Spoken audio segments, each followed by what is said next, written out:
Hey everyone, how's it going? We are here today. We are talking about destroying limiting beliefs.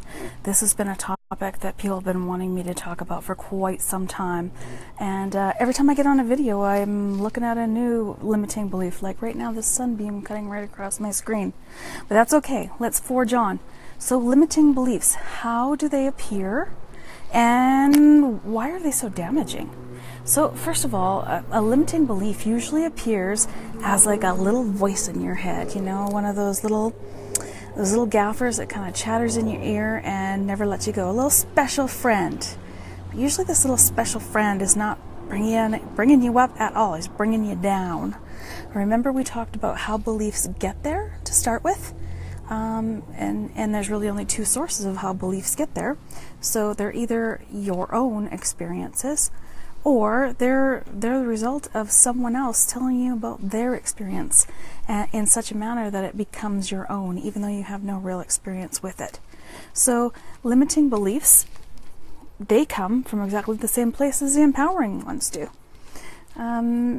We, as little children, we learn things through our environment. We come in as a blank slate, and through our experiences and through how other people react to some of our experiences helps shape and form our beliefs. So I know that each and every one of you has the ability to overcome limiting beliefs, and here's how I know why. Because I'll bet you that if you're able to, you know how to walk. Now let me tell you, when I learned to walk, I will guarantee that I didn't learn to walk on my first try.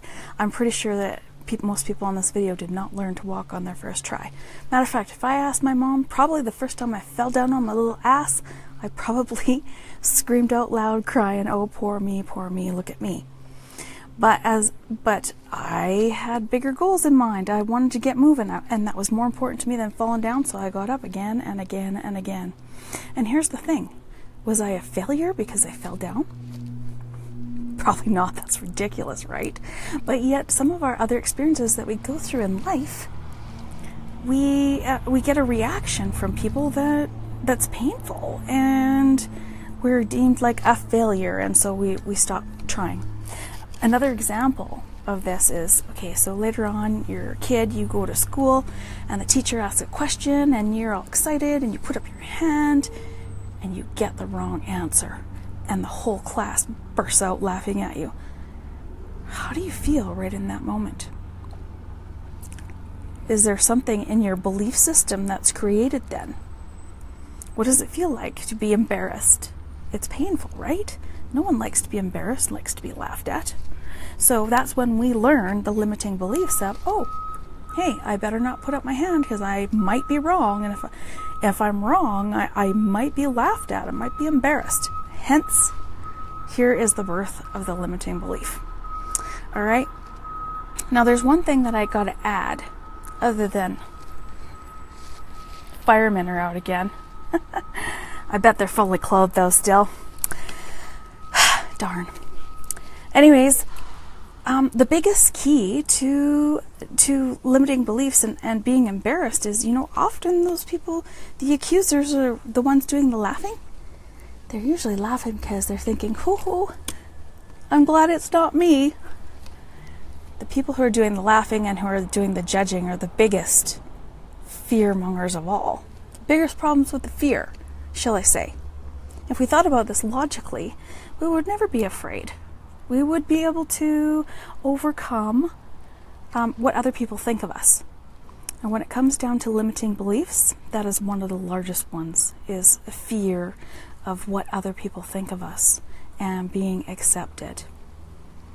So I've done a lot of work around little voices and limiting beliefs.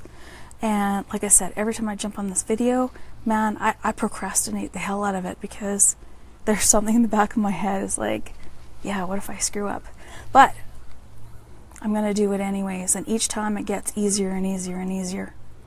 And I have not learned about this little voice management all by myself. I've learned from coaches and mentors. And one of the largest helps that I had was from a mentor named Blair Singer, who talks about the little voice mastery. And I took a course called Little Voice Accountability Program, or LVAP. And actually, I'm even proud to say I teach that now. But what we learn in Little Voice Mastery is to identify the little belief system, or little voice system, where it comes from, how it got there, annihilate that little sucker, and reprogram it. It's a 7-week program, 7-week program to freedom. So if you're interested in that, let me know. Back to little voices here. There's actually 2 different ways that you can overcome limiting beliefs, and one is the one that I hear the most often taught, which is the logical way. Okay, so the logical way is to say, okay, well, I'm afraid of starting a business and being a success.